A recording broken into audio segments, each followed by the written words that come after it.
તો વધુ માહિતી માટે અમારા સંવાદદાતા જિગ્નેશ જોડાઈ ચૂક્યા છે। જે જિગ્નેશ, ગઈકાલે પણ રાજકોટમાં જે મોરિશિયસના વડાપ્રધાન છે તેમનો રોડ શો યોજાયો હતો ને આજે અમદાવાદમાં આયોજન છે, કેવું આયોજન છે, શું બંદોબસ્ત?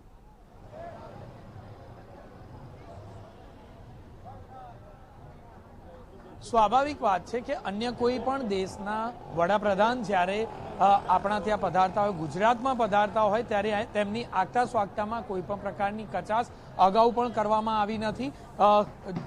જિનપિંગ આવ્યા હતા, ત્યારબાદ અનેક વડાપ્રધાન અને આ જ પ્રકારની મુલાકાત કરી ચૂક્યા છે।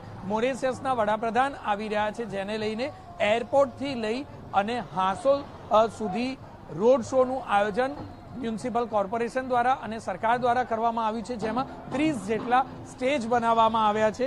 નોંધપાત્ર બાબત એ છે કે પ્રવીણ જુગનાથ જે મોરિશિયસના પ્રધાનમંત્રી છે તે આવી રહ્યા છે, તેને લઈને 30 જેટલા સ્ટેજ પર 12 રાજ્યોમાંથી અલગ અલગ ટીમ આવી અને સાંસ્કૃતિક વારસાની ઝાંખી કરાવતા અલગ અલગ પ્રકારના સ્ટેજ પરફોર્મન્સ કરશે। ગુજરાતભરમાંથી 18 જેટલા પ્રચલિત ગ્રુપ આવ્યા છે કે જે ગ્રુપ દ્વારા અલગ અલગ પ્રકારના કાર્યક્રમો કરવામાં આવશે। સમગ્ર રૂટ પર આ જ પ્રકારે તૈયારીઓ કરવામાં આવી છે।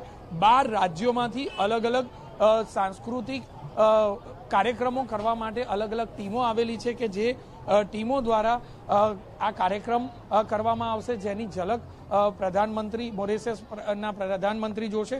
જે વિદ્યાર્થીઓ છે તે વિદ્યાર્થીઓ અગાઉથી જ આવી ચૂક્યા છે, એક બે નહીં સંખ્યાબંધ શાળામાંથી આ જ પ્રકારે વિદ્યાર્થીઓને સ્વાગત માટે લાવવામાં આવ્યા છે।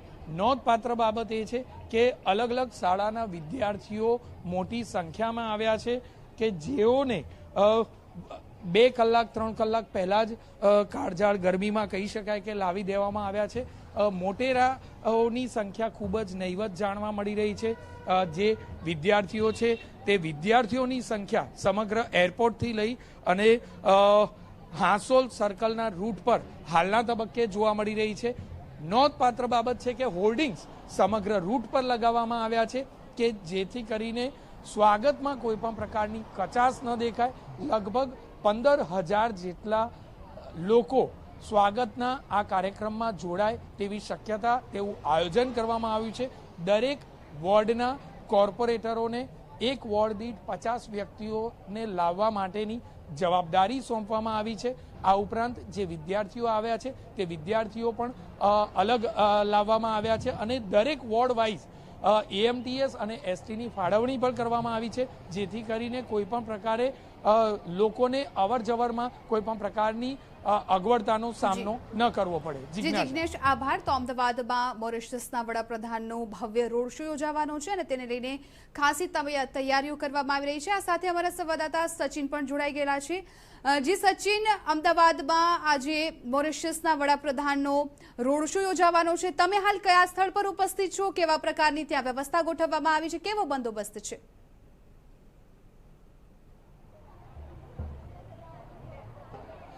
સ્વાભાવિક રીતે મોરિશિયસના વડાપ્રધાન આવી રહ્યા હોય અને ભારતના વડાપ્રધાન નરેન્દ્ર મોદી એમનો રોડ શો અહીંયા યોજાવાનો છે। હું અત્યારે છું એરપોર્ટ સર્કલ ઉપર અને આપ જોશો અત્યારે તો એરપોર્ટ સર્કલ ઉપર અત્યારે મોટી માત્રામાં જે છે એ સ્ટુડન્ટ્સ પણ અહીંયા છે અને સાથે જ સાથે જે સાંસ્કૃતિક કાર્યક્રમો છે, સાંસ્કૃતિક કાર્યક્રમને લઈને અહીંયા જે તૈયારીઓ છે તૈયારીઓ કરવામાં આવી રહી છે। અને જ્યારે મોરિશિયસના વડાપ્રધાન અને ભારતના વડાપ્રધાન નરેન્દ્ર મોદી અહીંયા આવશે ત્યારે એમને સ્વાગત કરવામાં આવશે અને જે એરપોર્ટ છે એરપોર્ટથી લઈને જે રૂટ છે રૂટ ઉપર મધર ડેરી સુધી જે છે એ આ રોડ શો છે અને રોડ શોમાં મોરિશિયસના વડાપ્રધાનનું સ્વાગત કરવામાં આવશે। એમના જે આ ફ્લેગ્સ છે, ફ્લેગ્સ અહીંયા જોઈ રહ્યા છો અને આ જે ફ્લેગ છે ફ્લેગ લઈને બાળકો વિદ્યાર્થીઓ અત્યારે અહીંયા છે અને આપ જોશો તો જે ગુજરાતની કલ્ચર છે, ગુજરાતના કલ્ચરની સાથે સાથે આ જે એમનું સ્વાગત છે સ્વાગત જોરશોરથી અહીંયા કરવામાં આવે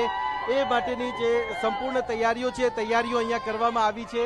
અને આ જે બાળકો છે બાળકોને અત્યારે અહીંયા ઉભા છે આ બાળકો અને આખા રૂટ ઉપર તમને દેખાશે કે જે સ્વાગત કરવા માટે અલગ અલગ ટેબ્લો લગાવવામાં આવ્યા છે અને ટેબ્લો અનુસાર જે સાંસ્કૃતિક જે ધરોહર છે ભારતની, ગુજરાતની, ત્યારે ધરોહર જે છે એ સાંસ્કૃતિક રીતે એમનું જે સ્વાગત છે સ્વાગત કરવા માટેની સંપૂર્ણ તૈયારીઓ અહીંયા કરવામાં આવી છે અને આપ જોઈ પણ રહ્યા છો કે આ જે આખો રોડ શો છે, રોડ શોમાં મોરિશિયસના વડાપ્રધાનને એવું લાગે કે અહીંયા એક મિની ભારત છે એ પ્રકારનો માહોલ અહીંયા ઉભો કરવામાં આવ્યો છે. જી સચિન,